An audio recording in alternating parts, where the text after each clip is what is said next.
The Marvel fandom is going absolutely crazy about rumors that Doctor Doom is coming in to replace Kang. This is controversial, with a lot of fans saying they think it's shoehorning Doctor Doom in or making a last-minute pivot because of the issues with Jonathan Majors. However, some insiders are saying this was actually always the plan, and that Doctor Doom was being set up in MCU content already to become the actual villain of Secret Wars. And on top of that, I think I've discovered several clues that show Marvel has actually been doing this. They've been setting up Victor Von Doom as the big bad for years. Now, before we get into the recent evidence talking about Doctor Doom being the plan for Marvel Studios, let's first talk about all the different legitimate rumors and leaks about Doctor Doom's entry into the Marvel Cinematic Universe. So I don't know if you remember, but there were long-standing rumors that Doctor Doom was going to be the villain in Wakanda forever. Several really good insiders and scoopers had talked about this. It was possibly going to be revealed at the end of the movie or maybe in a post-credit scene that Doctor Doom was pulling the strings, actually causing Atlantis and Wakanda to go to war. Now, it's possible that actually was something they were going to do before Chadwick Boseman tragically passed, and for whatever reason, they ended up going away from that. But that was a legitimate rumor coming from some really reliable people. We've also actually seen images of Doctor Doom in the Marvel Cinematic Universe. This is coming from Casey Walsh,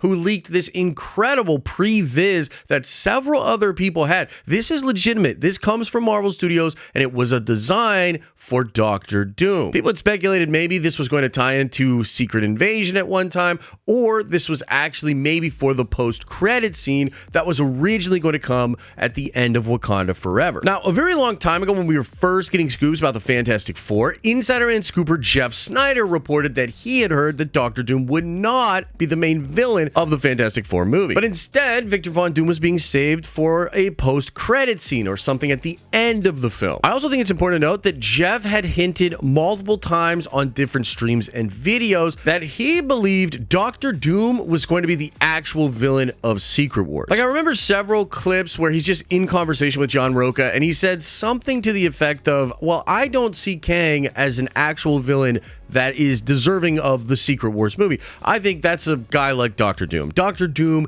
is very likely to be the actual villain of Secret Wars. Now, just a couple of weeks ago, Variety ran a huge article which is very contentious, and there's some debate about how much of what is in the article is actually legitimate. But in that article, they talked about how Marvel Studios was facing a lot of issues with Jonathan Majors and the Kang character. They reported in that article that Marvel Studios was legitimately considering going away from the Kang character and instead pivoting to make Doctor Doom the actual villain of the multiverse saga. And then after that article came out, Jeff Snyder had said that his sources told him that Doctor Doom was always going to be the villain of Secret Wars. And earlier this week, Joanna Robinson on her podcast talked about how she had heard from a source that Jeff Loveness was fired from Quantumania because, quote unquote, Marvel was moving away from the Kang story. And I say all of that to just set the table for you that there's a lot of smoke as far as what Marvel Studios has been thinking about with the Victor Von Doom character. Doom has been on their mind for some time, and there are several different loose threads that could connect to Doctor Doom. Like, we still don't know who bought Avengers Tower. Many of us thought it was actually going to be a variant of Kang, as you do see a Kang Tower in the Loki finale, but now it's kind of seeming like that is all wrapped up after the end of Loki. Speaking of the end of Loki, Eric from New Rockstars is theorizing that the 8-year-old boy that Mobius couldn't just prune, that's referenced in the Loki finale, yeah, he's convinced that that is Doctor Doom, or at least that's one of his theories. And I kind of like that because it is over by the Baltic Sea, somewhere where Latveria would possibly be. There's also been a shadow figure within the Marvel Cinematic Universe that was trying to buy the Pym particles in Ant-Man 2. And even Sharon Carter's power broker seems to be answering to somebody, some kind of a higher authority. And so as it stands, there are a lot of different threads and Easter eggs and just things that have been left unresolved within Marvel's overall story that could end up leading to Doctor Doom. And I think one of the best ways to do this is to show that Doom is kind of behind the scenes and that his machinations are leading to something, likely towards him taking the power of either Kang or the Beyonders and actually trying to solve the problem of the multiverse being destroyed. But I actually think there is a key story element for the Marvel Cinematic Universe that perfectly sets up Victor Von Doom as this big villain and a super important person to the multiverse saga. And this all has to do with the way that science and magic are being explored as a sort of piece of the bedrock of the universe itself, and it's also two different important things that can manipulate the multiverse. We've seen characters like Wanda, Doctor Strange, now Loki, and possibly America Chavez all use magic to travel and manipulate the multiverse. But we've also seen characters like Shang-Chi, Miss Marvel, the Eternals,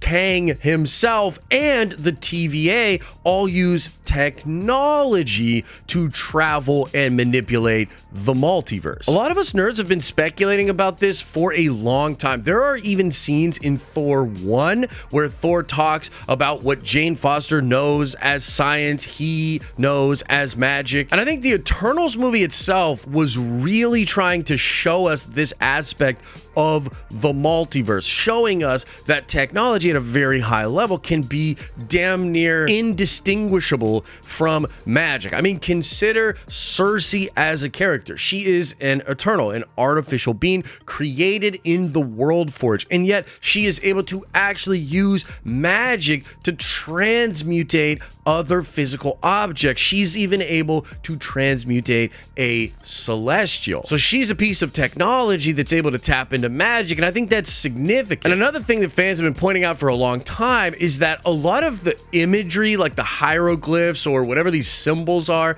that you see in the Eternals movie, those same symbols show up all over Marvel. They are on the 10 rings. They are on Wundagore Mountain, where you see the Darkhold, Chthon, and all that stuff with the Scarlet Witch. They are even on the Citadel at the end of time. Like, I don't know how many people are talking about this. I'm trying to bring attention to it, but the symbols on this Citadel at the end of time do actually resemble things we've seen in the Eternals movie. And even the way the gold and whatnot moves on that throne that god Loki sits on, holding the multiverse together. Yeah, that gold feels a lot like celestial technology. Just watch the Eternals movie and you'll see the parallel. So it seems like science and magic is like really important to what's going on with the multiverse, how it all began. It's even possible the Celestials will end up just being the beings that created the universe, perhaps created the multiverse. And if it is true that we are getting a Beyonder Kang, like a variant of Kang that's going to be the Beyonder, or maybe we were going to get that until recent changes, well, that implies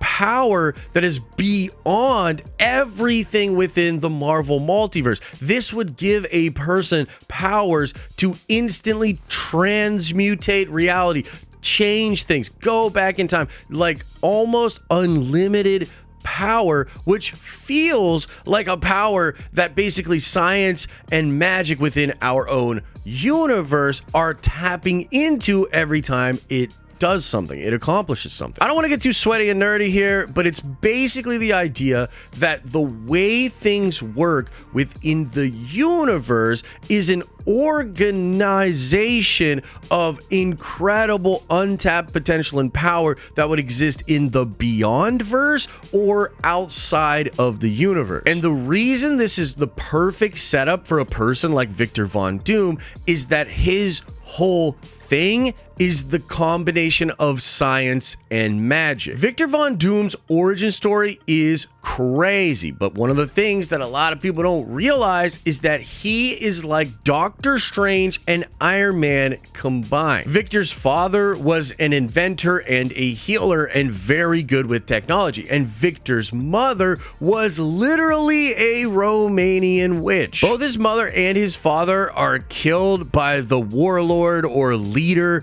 there in his hometown or city. And then a young Victor Von Doom becomes completely obsessed with science and magic and using science to enhance his his own magic. Like, the Doom bots are a combination of magic and science, and the whole thing between Dr. Doom and Reed Richards has to do with a device, a scientific thing that Victor was creating when they were both in college. And that device was something to transport Victor Von Doom into hell so that he could fight Mephisto for the soul of his mother. Dr. Doom's very armor is a unique combination of science and magic. It encases him, protecting him, but it also amplifies his magic ability. Kang the Conqueror has an incredible grasp on time travel and on the technology used to do so. But in Marvel Comics, that technology literally comes from Dr. Doom.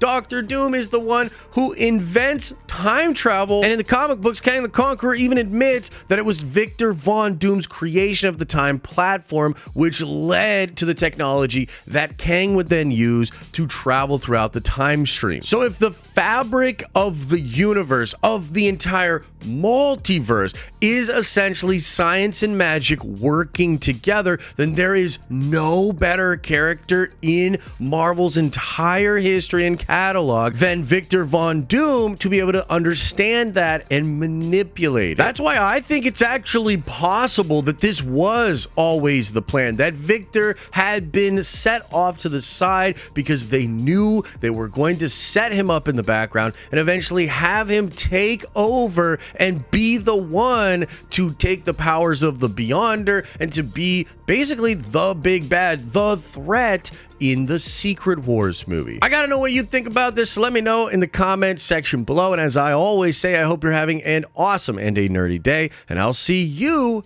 in the next video.